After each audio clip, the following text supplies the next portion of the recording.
Good afternoon from Tokyo. We just have the 5 o'clock bell here, so hopefully everybody is feeling good. This is again our Japan FinTech Observer live session for the 43rd edition that we put out on Monday. We just over lunch had the Bank of Japan reporting their outlook, and as expected, it has not changed. Relatively calm on the FX markets. I think we have the yen moving in a band of about 1 yen. So not a big deal at all. We're at 147.5 or so. We've got a few months of calm now until the next outlook report.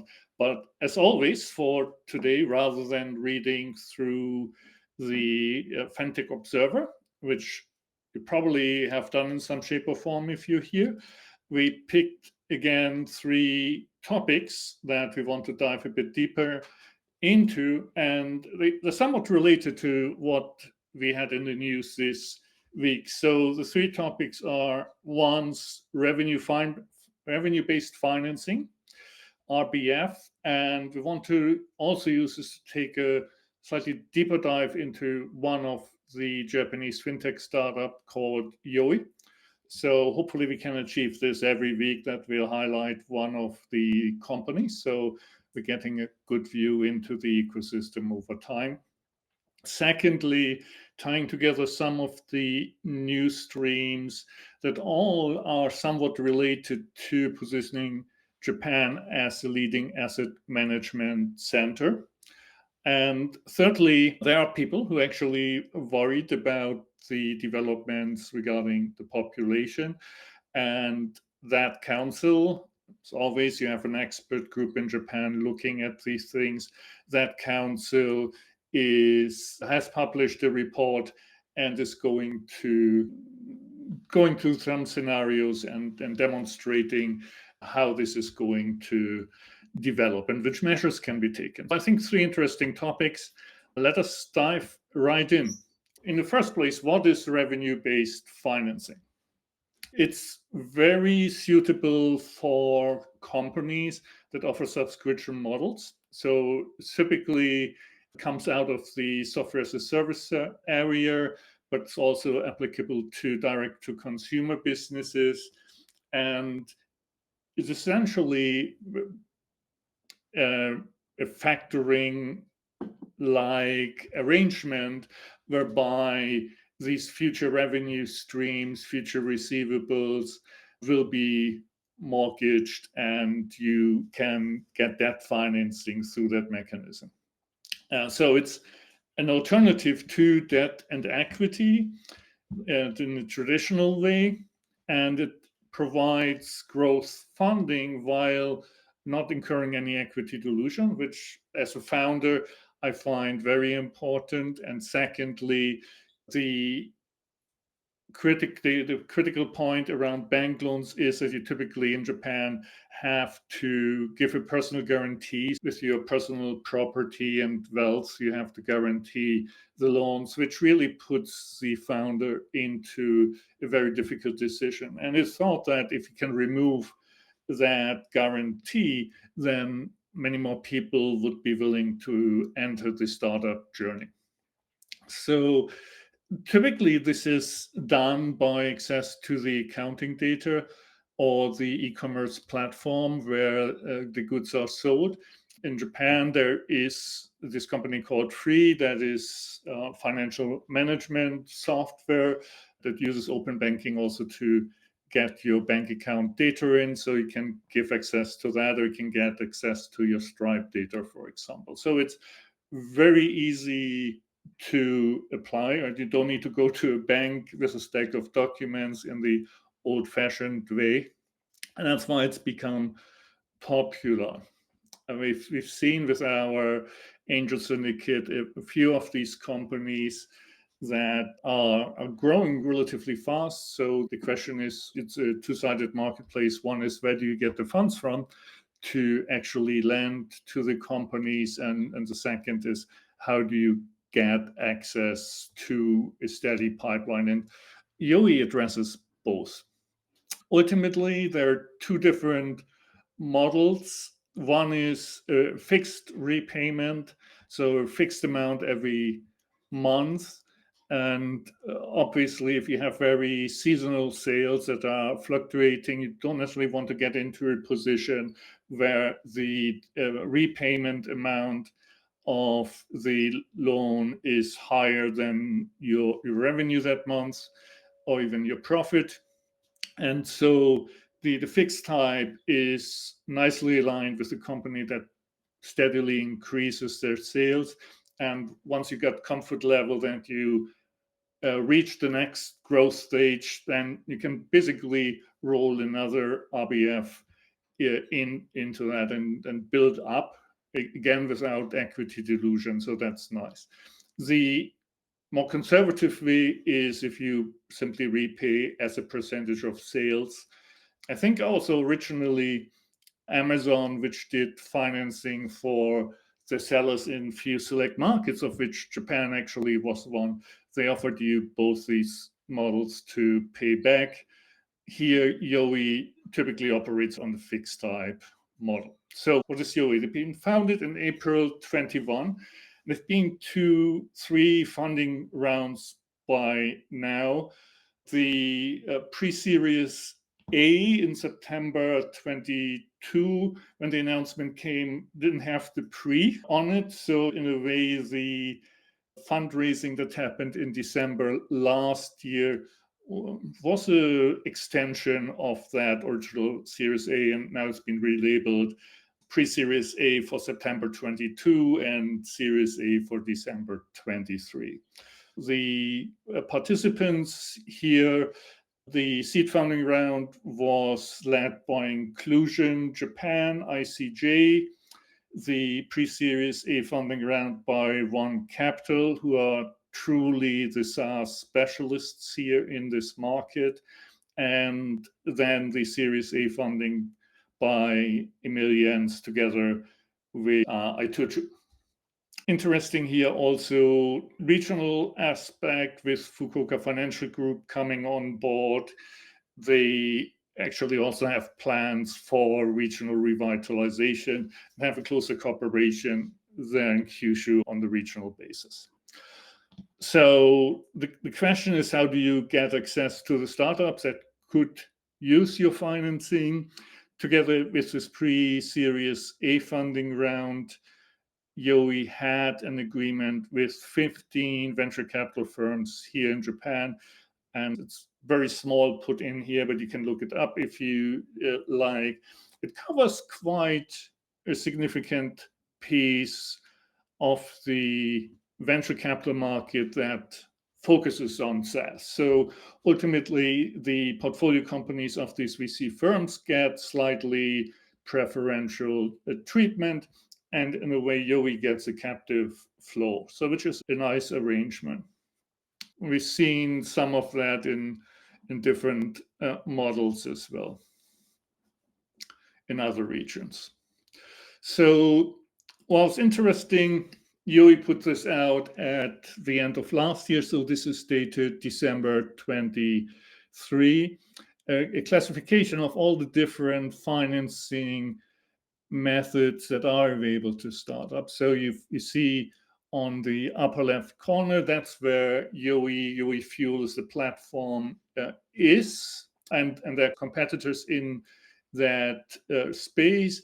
There is traditional factoring place, there is corporate B2B, and that is something we have covered in previous conversations as well, and probably also in a Japan FinTech Observer or two, because there have been changes in how consumption tax, value-added tax between companies is handled. And if you want to take credit for consumption tax that you have paid for your inputs, then you need to have a qualified invoice that has a tax number of the provider, just like how the VAT system in Europe works. But on the basis of then actually digitizing all these invoices, also much easier to do B2B, BNPL. So that's certainly a growth market for this year. You've got traditional bank loans, you've got business loans, bank loans typically with a guarantee.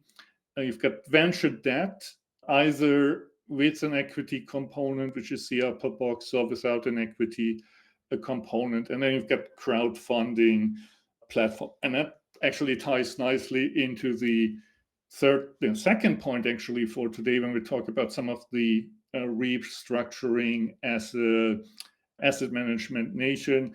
Crowdfunding is a thing that, like many other arrangements, actually was pretty early in Japan. It was early regulated. It probably has not taken off as much as it should have, and some of the reasons are also on the limits that are being put on the investors and also on the taxation. So some of these are going to change, hopefully, over the coming year or two. It's an interesting startup. I think they've certainly shown traction. They've been through three funding rounds. They have good access to capital. The alternative, in a way, to that, and we had mentioned that in this week's Japan FinTech Observer as well, was a company, Elephant Tech, that is not a fintech, but it's, let's say, a deep tech company. And based on the programs they have been in, they actually qualified for a loan guarantee and have obtained such, so that they could get a 2 billion yen loan from Mizuho, of which 50% was actually guaranteed by a quasi-government financial institution. That's probably more in the deep tech space. Also, when you have longer term hardware development, there's some pretty comprehensive startup support programs in that space available. Here, specifically for these SaaS type subscription models, these programs don't apply, so you're stuck with what is on this chart. Good, let's move on to the next topic, is how do we make Japan a leading asset management center? And they're flying around different flavors of this, and those of you have heard me talking about global financial city Tokyo and these things know that I might be somewhat critical towards these initiatives, and simply for the fact that the first version of global financial city Tokyo was really the big bang at the end of the 1990s, the first wave of deregulation after the bubble had burst. And if you look at some of the old documents, it's almost that the same phrases and terminology were used there to say that Japan wants to get up to a level with New York and London, be competitive, etc. And for those of us who have been in this market for a long time, we've heard this being said quite frequently. And in a way, right, we have a good wave now.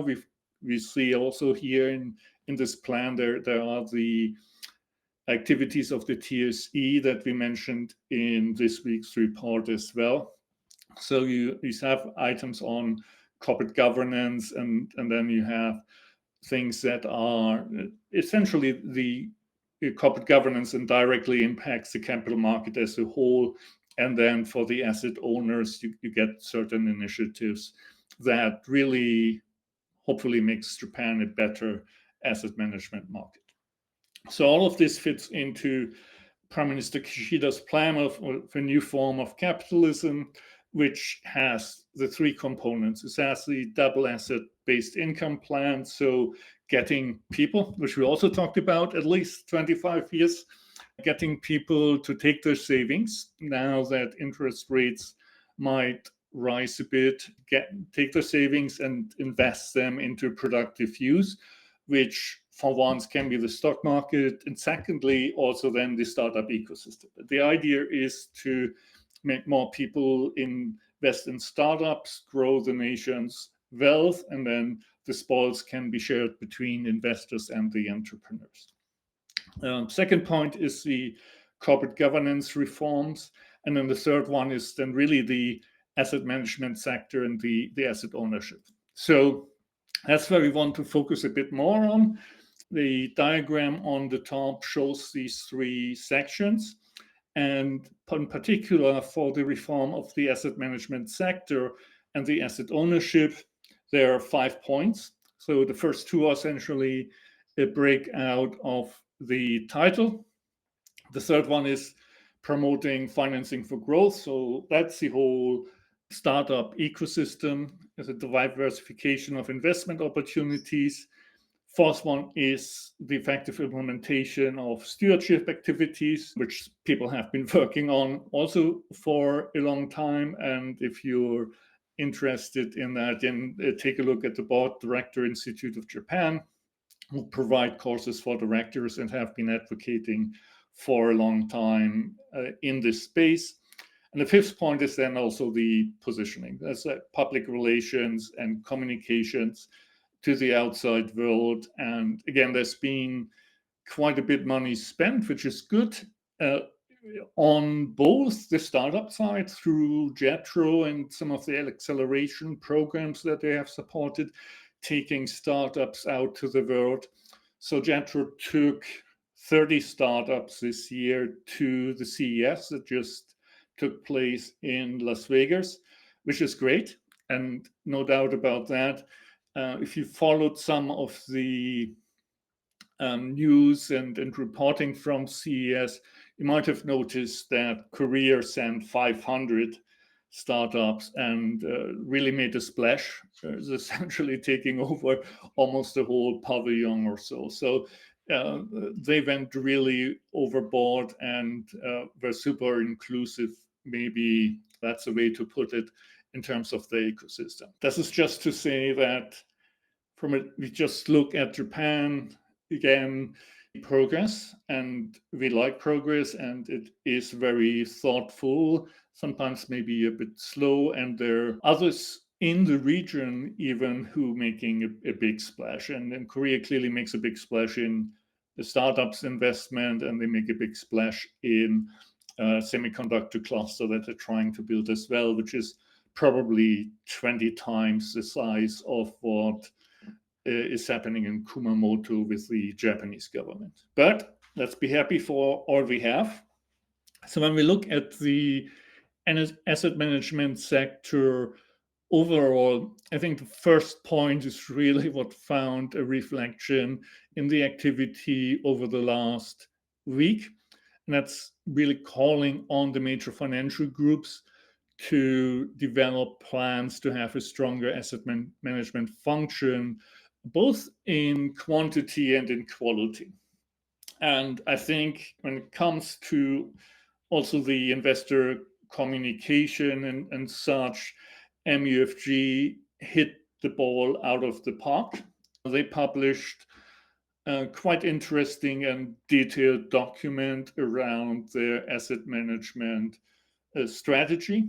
They had made changes already during 2023 where MUFG Asset Management, which was somewhat hidden in the corporate structure, so it was not a direct subsidiary of the group, has been moved into first order subsidiary. So it is now a standalone business, and it's basically the fourth pillar for the organization. So it has been elevated in terms of how it is being governed. And now they came out with a detailed plan, as these plans are, to double their assets under management by the end of fiscal 2029. Similarly, there were interviews held with Stephanie Drews, who heads Nikko Asset Management Group, and they are also looking to double their assets under management. For them, it was somewhat over the next 10 years, and the same for Mizuho. Both like interviews that Nikki did. So when you look at it from the perspective of investor communication, we certainly like the MUFG way better of giving everybody access to the same information at the same time and at a pretty detailed level. So for all of these groups, they won't be able to double their assets under management organically, even over these extended time horizons. So there certainly are some mergers and acquisitions in the pipeline. Nico has been pre-announcing at least some of these negotiations, for example, and we'll see where this ends up. Certainly an interesting space to follow and good for the ecosystem overall to get better capabilities. Whether, if you think about these groups as classic asset managers on the retail side, whether we actually need more mutual funds, investment funds, is somewhat doubtful. Maybe that's still a good strategy if you start investing. On the other hand, you can now go to Rakuten or SBI Securities and trade domestic stock for free. There's also some ETFs traded here, or you can go to the US markets pretty easily, and you really don't need the asset management structure. I think when we talk about the financial literacy aspect, there are things that are easy to teach, how people can take their first steps into investing. But hey, asset management, certainly when it comes to alternatives, which plays a big role when we talk about the startup ecosystem, certainly plays a big role. I think the rest here is almost common sense, at least the second and the third point. A second point relates to overall product governance and the appropriateness of the investments. I think this is something that, like the insurance industry, for example, went through because they had scandals in the middle of the 22, actually asked your customer the sufficient questions to be able to judge on the appropriateness of certain products. And that clearly should be the same in the asset management sector. There are certain practices in Japan with like 3 different parties or so calculate the net asset value for funds that seem a bit ancient to people who come from other markets. So that is essentially meant by the third point here: rectify Japan's unique business practices and resolve barriers to entry. There's supposed to be special zones for these asset management entities. How that's going to work, we'll see.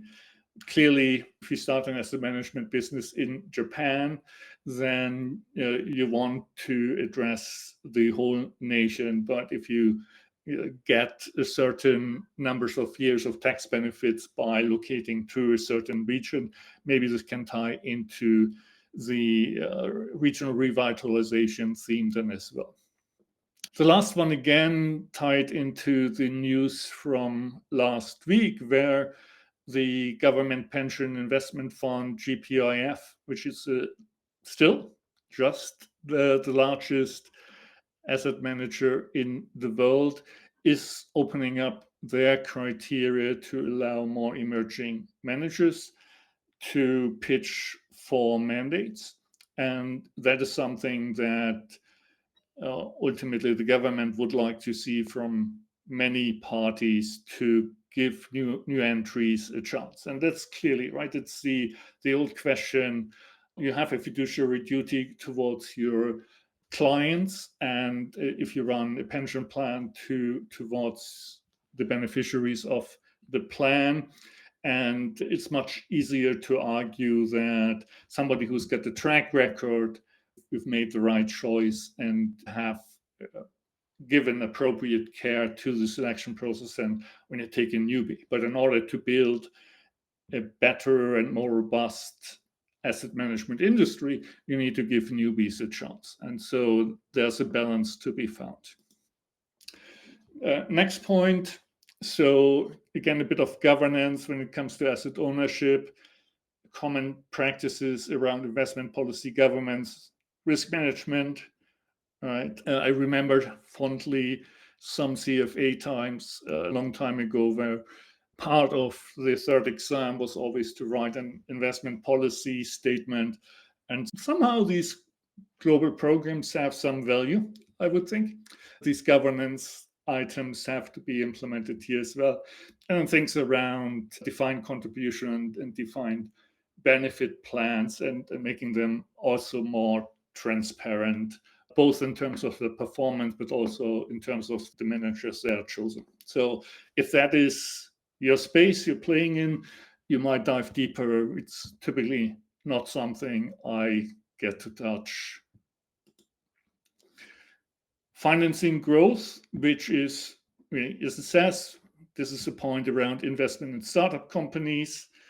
We talked about investment crowdfunding. So currently, if you take part in an equity crowdfunding scheme, the upper limit of your investment is 500,000 yen.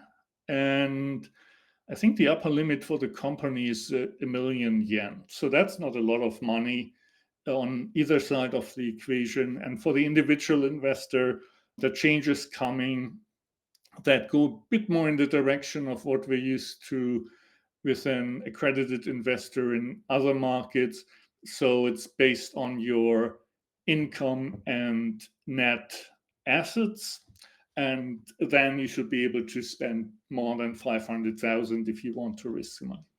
There are changes also on the taxation end of how much money you can make with this. There's changes on the taxation, or let's say clarification on the taxation of employee stock options.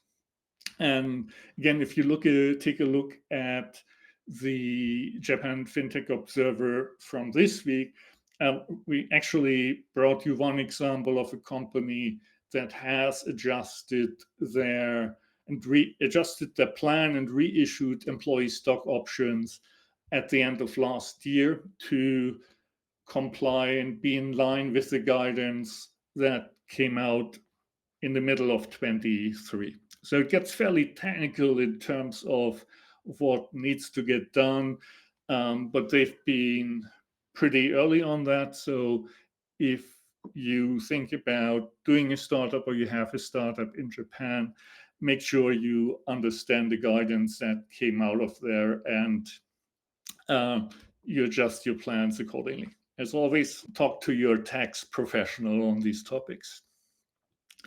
More interesting also, we had lots of discussion in past weeks around secondaries.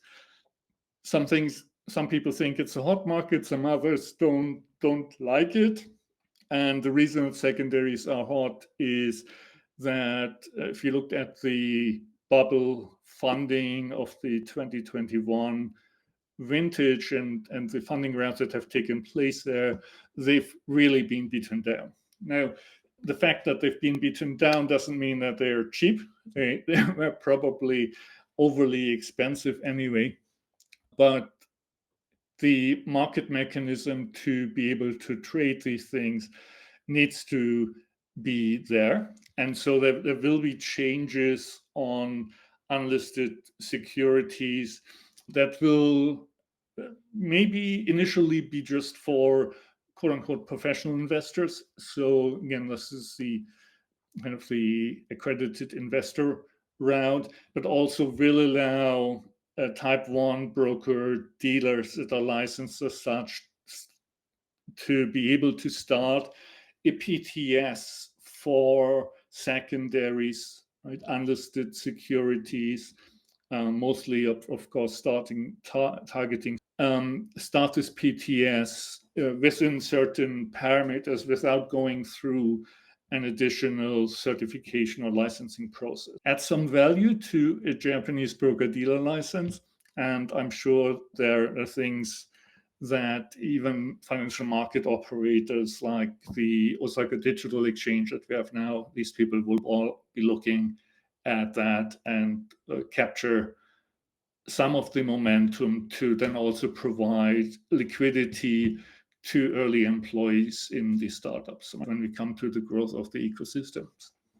These non-listed equities then also become eligible to be included in investment trusts, which again broadens the market and creates this cycle of households investing in assets. Part of the assets will be startups. We grow these ecosystem, the startup exits, everybody gets rich. So that's the short version of that.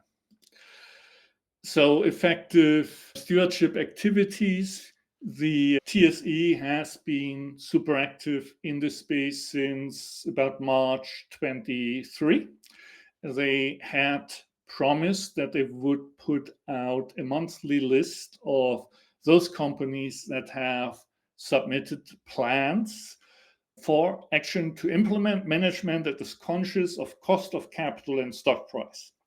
And the first list, the first monthly list, came out last week on January 15th.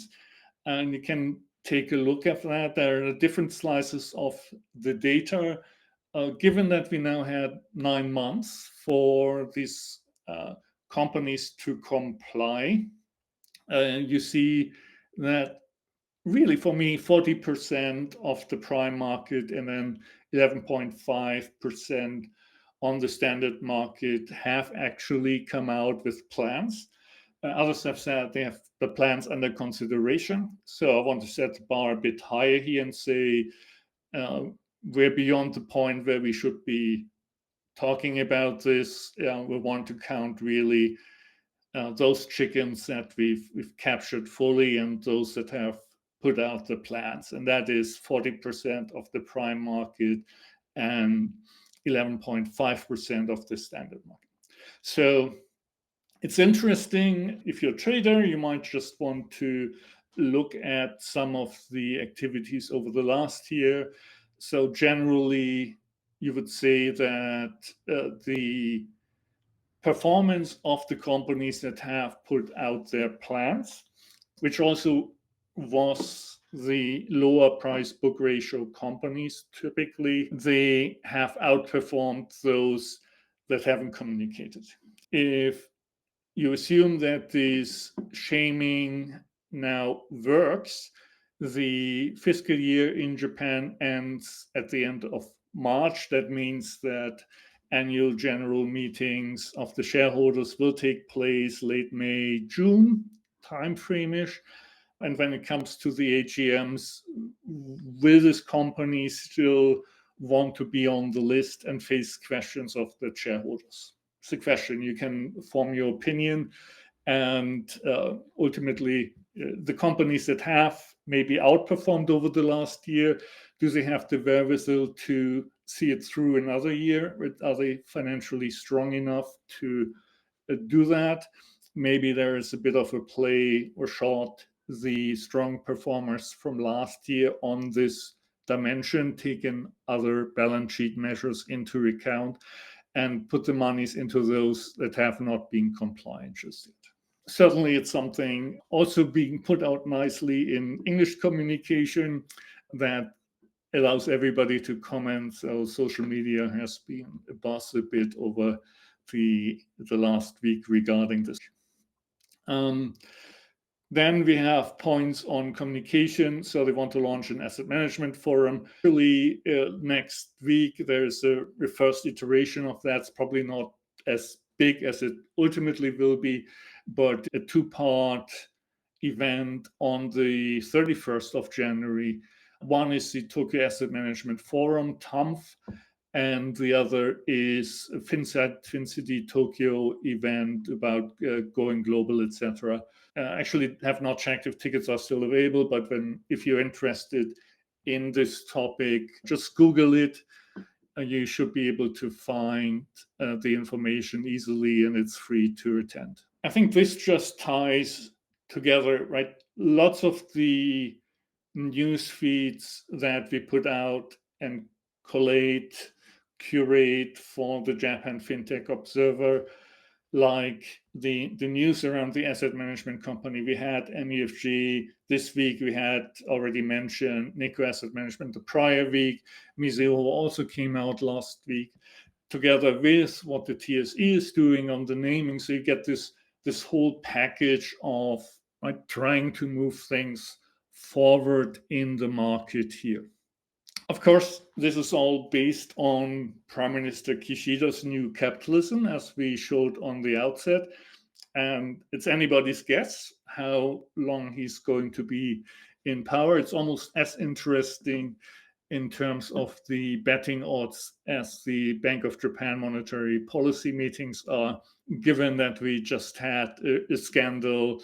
It would probably not be opportune for the LDP to call an election right now. So I think the analysts that we follow and what we aggregate and as an opinion, both the BOJ and the LDP action is probably a few months out, and expect this maybe after we have results of the wage negotiations and so on.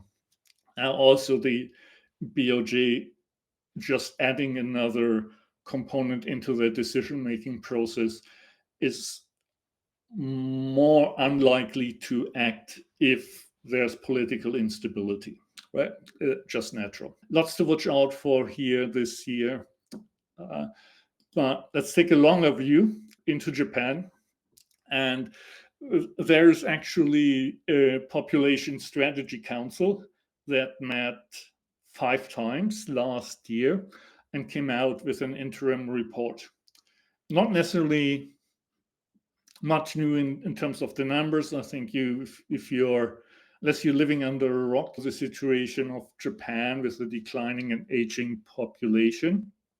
But it tried to ring the alarm bells a bit more forcefully and also plainly stating that people don't know about it or people don't care about it, and there's actually a national emergency brewing.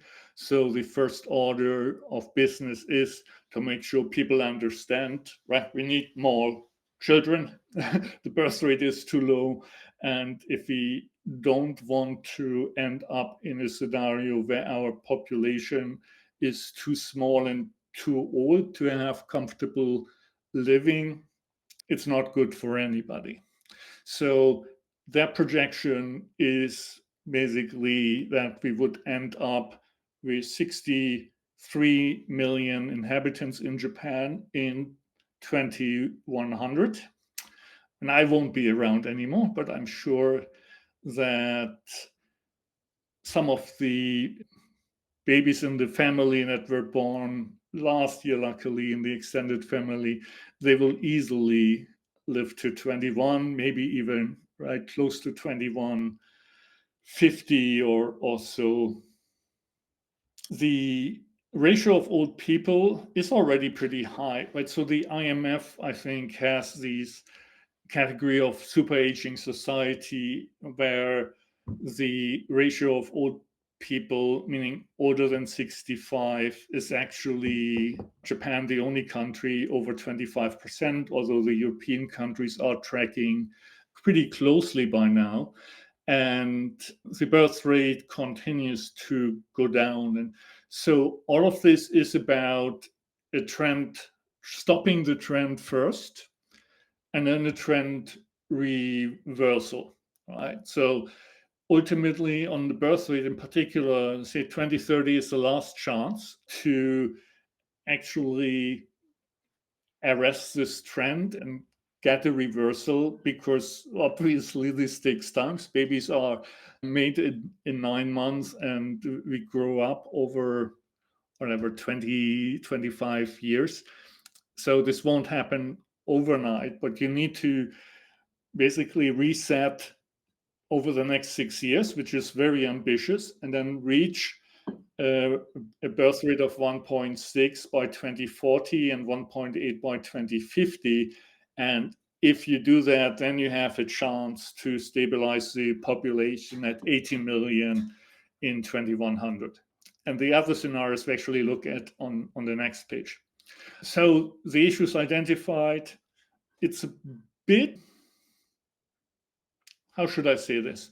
I think if you look at some of the verdict, at least the way it comes out in my machine translated English version, it's still that talks about that the men are not supporting the family and not taking enough roles in the household and bringing up the children, etc.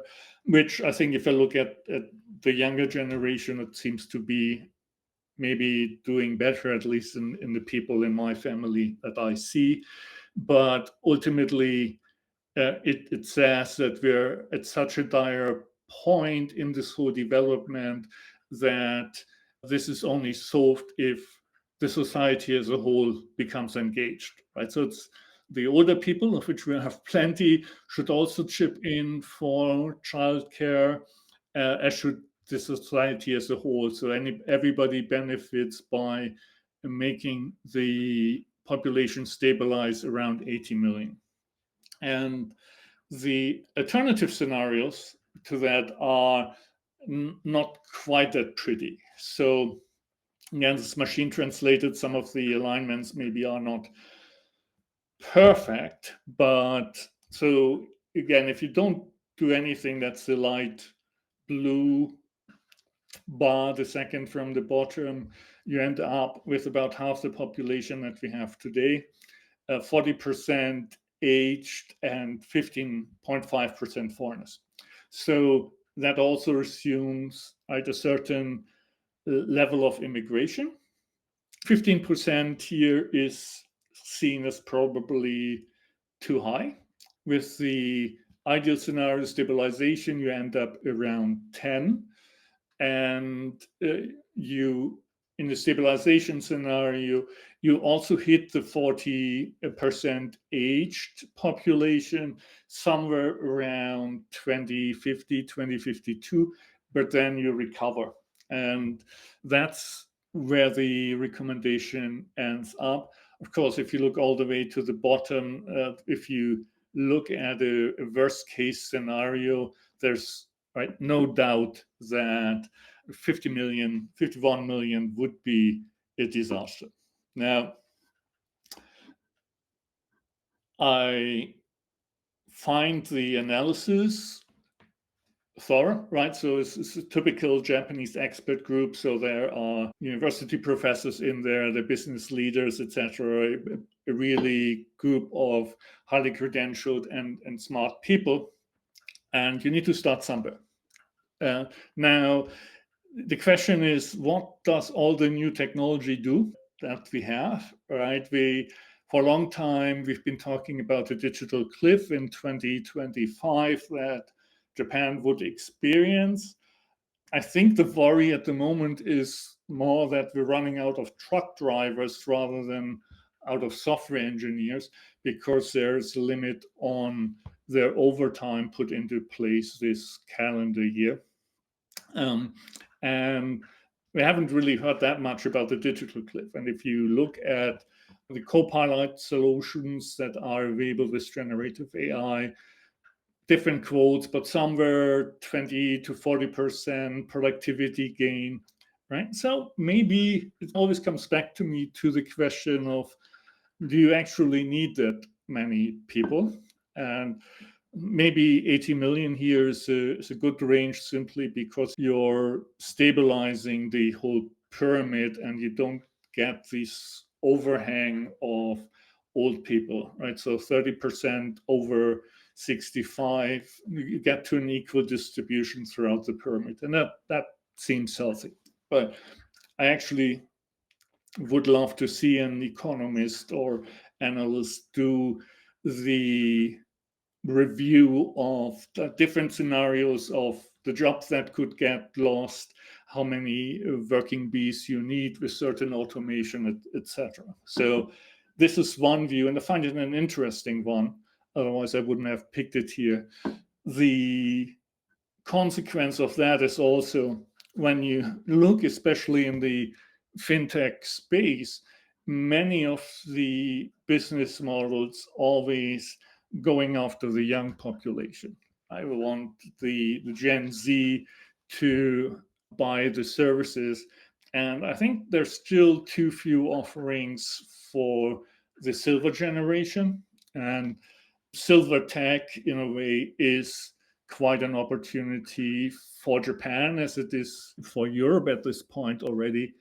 And it's surprising that we really haven't seen too many offerings in that space. So that if you're looking at red oceans, blue oceans, this is an ocean that hasn't been really tapped that much, although certainly some players, both in terms of fintech or assisted living and healthcare and so on. But it feels that the smart minds over the last decade have been focused on how to serve you better ads on Facebook or Google. And now the smart minds are going into Gen AI. And hopefully that at least will give us productivity gains for the society as a whole. So that covers my 3 topics for today. Don't know if anybody didn't want Tom in there, so we'll go back to the screen. Somebody started messaging me, which is nice. Thanks for messaging me on LinkedIn. So these were the 3 topics for today. If you're not the subscriber yet of the Japan FinTech Observer, then you can find the subscription link and the report on my LinkedIn profile. Please join and get us to 9,000. It's been a pretty good journey so far. We'll see there's other commitments that are coming up as well. We see whether we'll keep this to this Tuesday 5 p.m. slot. We might just make it a bit more flexible depending on what else is in the calendar. Clearly, the season of meetups and so on is just starting now again. Everybody is back, actually, the first full week under their belt, and we get at least 1 big event per month starting in March. So if you're planning your trips to Japan, watch out for that. There is the Japan FinTech Week with a core week from March 4th to 8th.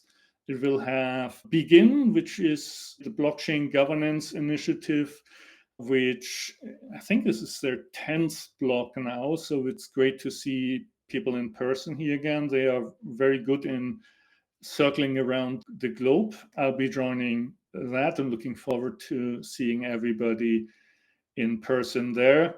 There will be FinSum, which is the traditional Japan FinTech conference in Japanese style, let's say, held by Nikkei. There will be the second time. There was like a scaled down version last year of Elevandi Japan, which is the MAS non-profit organization that has been created to host the Singapore FinTech Festival with a Japan branch now as well. There will be a DeFi retreat and probably much more. So lots of side events, etc. I think in April is Team Z's Web3 and AI Summit. They always put up a good show for 2 days in Toranomon Hills. And then there was Sushi Tech, which is the Tokyo Metropolitan Government's startup conference and so on, which was held in Tokyo International Forum last year. They will go out to big sites, so it will be bigger than even last year.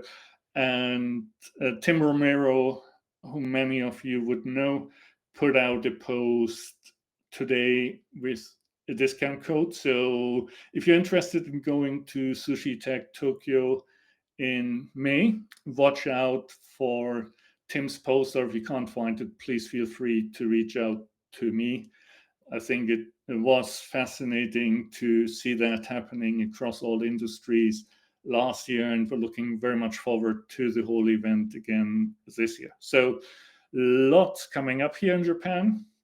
And if you're making your money outside with no Bank of Japan action today, it's actually really cheap to travel for you. You need to pay the flight, but if you're US dollar, euro earner, your same Hong Kong dollar tied to the US dollar, traveling to Japan is, once you're on the ground, very affordable, more affordable than it has ever been. Make sure you're going to use that opportunity before the interest rates and FX rates, etc., change again. We certainly would love to see you here. And that's it from me this week. Thanks very much for watching, and please keep reading and subscribing the Japan FinTech Observer and watch our recap here. Thanks a lot. See you soon.